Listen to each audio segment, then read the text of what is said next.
السلام علیکم ورحمۃ اللہ وبرکاتہ۔ آپ سن رہے ہیں لائٹ آفٹر فجر کو، جہاں ہم آپ کے لیے لے کر آتے ہیں دلوں کو چھو لینے والے اسلامی واقعات۔ چلیے شروع کرتے ہیں آج کا واقعہ۔ بسم اللہ الرحمن الرحیم۔ خلیفہ ہارون رشید عباسی خاندان کا 5واں خلیفہ تھا۔ عباسیوں نے طویل عرصے تک اسلامی دنیا پر حکومت کی، لیکن ان میں سے شہرت صرف ہارون رشید کو نصیب ہوئی۔ ہارون رشید کے دور میں ایک بار بہت بڑا قحط پڑ گیا۔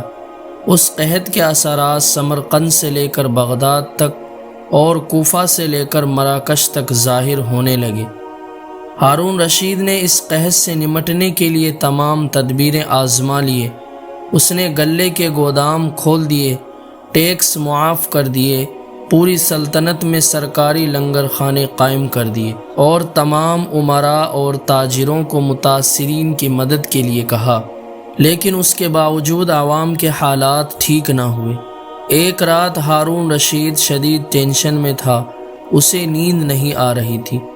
ٹینشن کے اس عالم میں اس نے اپنے وزیر اعظم یحییٰ بن خالد کو طلب کیا۔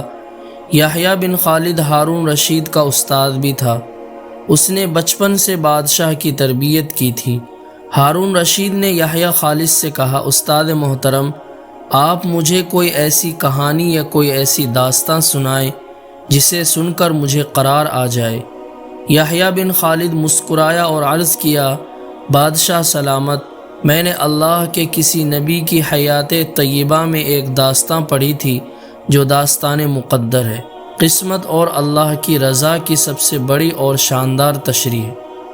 آپ اگر اجازت دیں تو میں وہ داستان آپ کے سامنے دہرا دوں۔ بادشاہ نے بے چینی سے فرمایا، یا استاد فوراً فرمائیں، میری جان حلق میں اٹک رہی ہے۔ یحییٰ خالد نے عرض کیا، کسی جنگل میں ایک بندریا سفر کے لیے روانہ ہونے لگی۔ اس کا ایک بچہ تھا، وہ بچے کو ساتھ نہیں لے جا سکتی تھی۔ چنانچہ وہ شیر کے پاس گئی اور اس سے عرض کیا، جناب، آپ جنگل کے بادشاہ ہیں، میں سفر پر روانہ ہونے لگی ہوں، میری خواہش ہے آپ میرے بچے کی حفاظت اپنے ذمے لے لیں۔ شیر نے حامی بھر لی۔ بندریا نے اپنا بچہ شیر کے حوالے کر دیا۔ شیر نے بچہ اپنے کندھے پر بٹھا لیا۔ بندریا سفر پر روانہ ہو گئی۔ اب شیر روزانہ بندر کے بچے کو کندھے پر بٹھاتا اور جنگل میں اپنے روزمرہ کے کام کرتا رہتا۔ ایک دن وہ جنگل میں گھوم رہا تھا کہ اچانک آسمان سے ایک چیل نے ڈائی لگائی، شیر کے قریب پہنچی، بندریا کا بچہ اٹھایا اور آسمان میں گم ہو گئی۔ شیر جنگل میں بھاگا دوڑا، لیکن وہ چیل کو نہ پکڑ سکا۔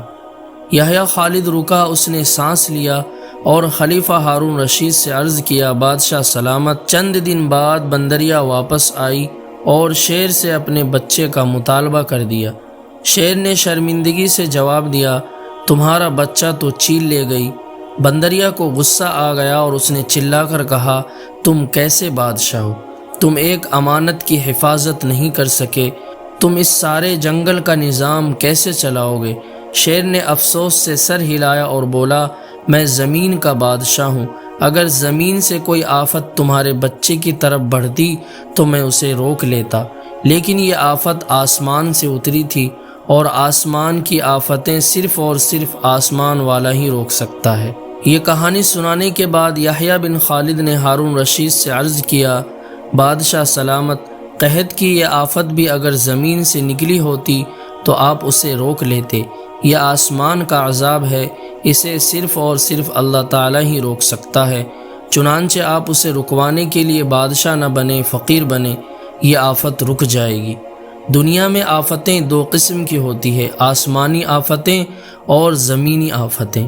آسمانی آفت سے بچنے کے لیے اللہ تعالیٰ کا راضی ہونا ضروری ہوتا ہے، جبکہ زمینی آفت سے بچنے کے لیے انسانوں کا متحد ہونا، وسائل کا بھرپور استعمال اور حکمرانوں کا اخلاص درکار ہوتا ہے۔ یحییٰ بن خالد نے ہارون رشید کو کہا تھا، بادشاہ سلامت، آسمانی آفتیں اس وقت تک ختم نہیں ہوتی جب تک انسان اپنے رب کو راضی نہیں کر لیتا۔ آپ اس آفت کا مقابلہ بادشاہ بن کر نہیں کر سکیں گے، چنانچہ آپ فقیر بن جائیں، اللہ کے حضور گر جائیں، اس سے توبہ کیجئے، اس سے مدد مانگیے۔